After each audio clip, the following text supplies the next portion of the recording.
to, or does everybody just assume it's going to be Bailey Zappi? I think some people are still wondering. Okay, I'll ask her that at 8:20. Also, Brian Baldinger, Odyssey NFL Insider. What's the rest of the league telling him about Kevin Stefanski? We've had a couple of conflicting things. Bruce Arians, scorched earth a couple of days ago. Ross Tucker, he says he's still Team Stefanski. Said that yesterday on Afternoon Drive. We'll get to that coming up a little bit later on. Again, I disagree with what Ross Tucker said about the QB debate or the QB process and competition. And I disagree with Ross, and I think Jerry Judy's going to back me up coming up at 6:43 this morning. Kevin Stefanski asked yesterday. Now, Greg Newsome has already been traded, and somebody did Twitter actions, social media reactions brought to you by Scheib Jewelers, Clinton's premier jewelry store, because we also, every now and then, Lyman and I are reading a couple of comments here on YouTube Live as well, where Derek had said, kind of quoted us, Benjamin Solak tweets that Campbell is going to barely hit the Browns cap for the next 2 seasons, less than $3 million each year. If they can get him back to form, it'll be a huge bargain. It would be a huge bargain, certainly if they can get him back to form. He has played really good football in the past. However, I had to say back to Derek, and I think Derek agreed, we should also acknowledge they traded Greg Newsome, a former first-round pick of Andrew Berry's, for a reclamation project. Mm-hmm. It's the same thing as when we were excited about DeJuan Jones replacing Jed Wills, also an Andrew Berry first-round pick. So we can't break out the laser eyes just yet. I mean, you take first-round picks, you want to sign them long-term. It never really seemed, and Greg didn't play well enough. Well, you scouted him, okay? So that's part of what you did. So you're on the hook for that. Now, you can take this guy and go, hey, we're not going to go sunk cost. We decided to go with someone better, and if your coaching staff's that good and he's willing to do it, hey, great, you get that victory, and congratulations on all that. Because Greg was probably going to still want too much more than you were willing to spend. Maybe he'll get that in Jacksonville. Who knows? Good luck to him. But I can't, as of right now, go, oh, master class, master strokes from Andrew Berry. No, 1-4.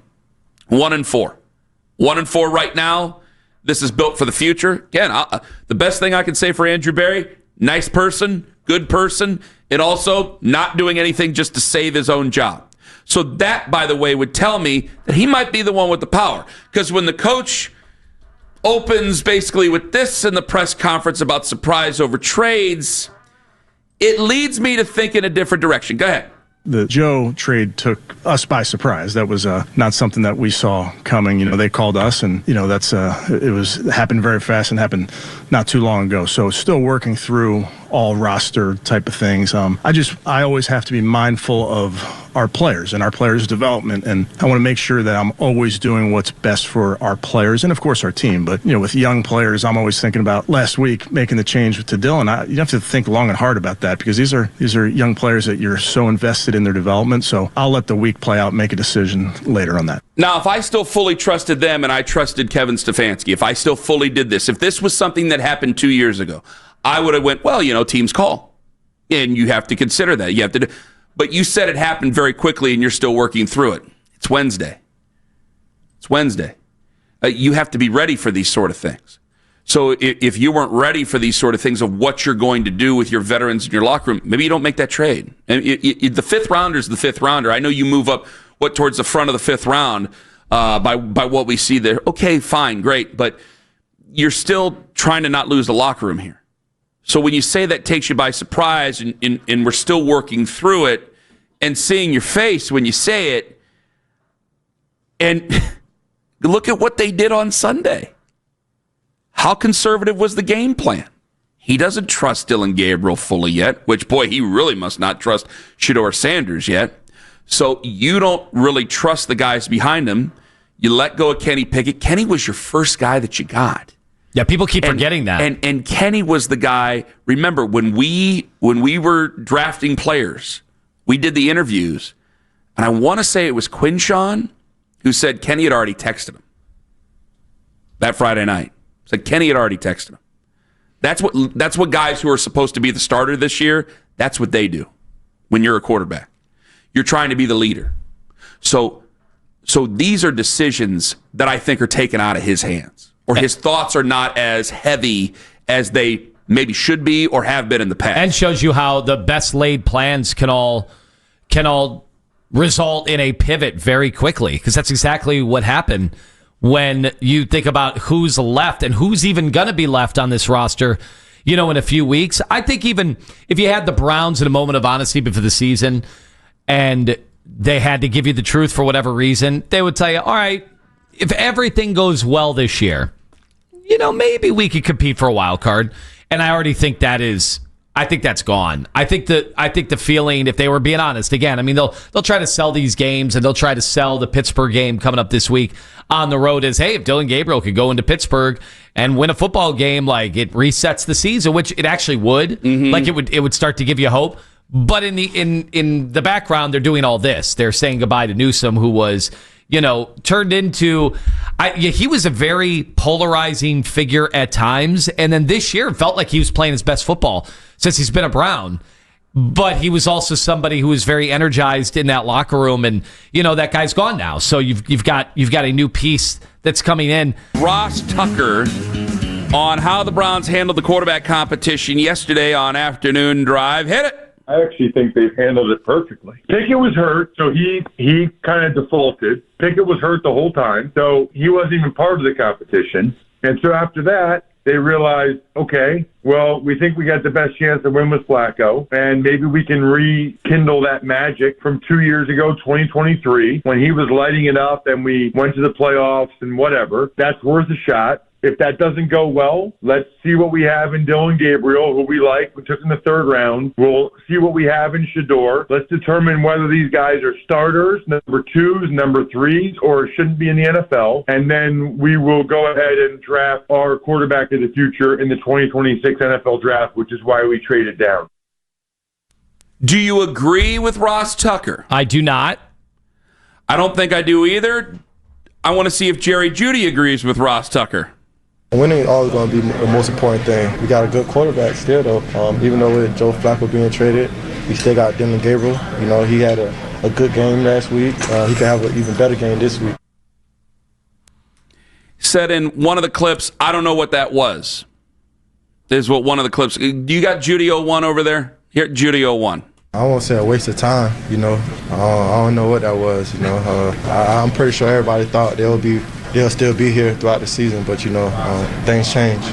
When asked about the preseason reps to Flacco and Pickett, he said, I don't know what that was. Which feels like Jerry Judy's like, you know what? It feels like he just bought his forever home in Brook Park, Ohio, and he's one of us now. Because you could sit there and say, maybe it is. Maybe it's 4D chess. But a guy like Jerry Jeudy, he wants to win some games right now, and I don't know what any of it is. I don't know what any of it was. Hell, we got a guy who's a backup who ends up being a starter, and he did a decent job he did a pretty fine job on Sunday. I think we're all moving around where we think it is. We'll find out a little bit more. Didn't set the world on fire. You have this other guy that anytime you mention his name, it's a fist fight right here on the air. And it doesn't seem like he's any closer. In fact, he's still going to be in the same spot more than likely coming up on Sunday as the emergency third quarterback there. You have the other guy where every time you mention his name, that people turn off the radio because they don't want to talk or hear about him. He couldn't have been part of the preseason because he was still coming off that injury. And then you have a 40-year-old who got jettisoned, and then a quarterback that, you know what? I don't like the Steelers, and I thought he was not good, and I thought he was overhyped. But it's like, well, if we're going to do also-rans and things like that, I also thought Daniel Jones was overhyped, and he's on a heater right now. Like, there's a lot of guys that I shoot my mouth off. It's like, well, you could have just given him a chance if we're going to do all this. And I think Kevin Stefanski was probably thinking the same thing. Again, I go back to Kenny was the first one you brought in. Kenny's texting guys. Kenny's playing golf with guys in the offseason. Like, that's what starters do. That's what starters do. And I know what Ross says where, well, he got hurt. Nah, he got a lot of the reps before he got hurt. He took off on that one Saturday right before the preseason started and hurt his hamstring, and that was apparently enough where they go, okay, fine, we can trade him. We have 4 QBs. We can move on. We'll go into the future, and that's what we'll do.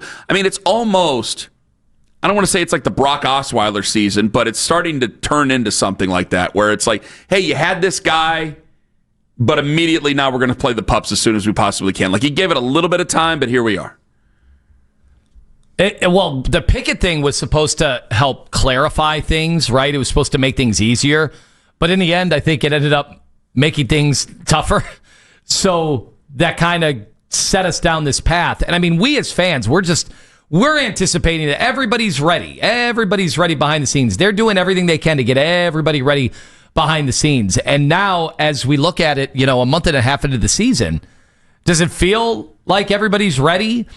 It didn't even feel like the Browns thought Dylan Gabriel was truly ready just by virtue of the game plan. It didn't feel like Kevin thought he was truly ready. And probably a lot of the coaching staff didn't feel he was truly ready. Yeah, no, unless you're telling me maybe you think the organization didn't think Kevin was aggressive enough, or they thought he was ready based on what they were seeing, but the head coach had such a limited, and that's not the first time. Coaches tend to be a lot more conservative. I know we're not, you're seeing like Detroit, and you're seeing, new wave coaches that are just, hey, we got him out there. We're going to throw him to the wolves. Let's see what happens. Mm-hmm. But, coaches tend to not really go that route. They tend to be a little more conservative. But what we saw on last Sunday, was a head coach that didn't think his quarterback could handle much at all.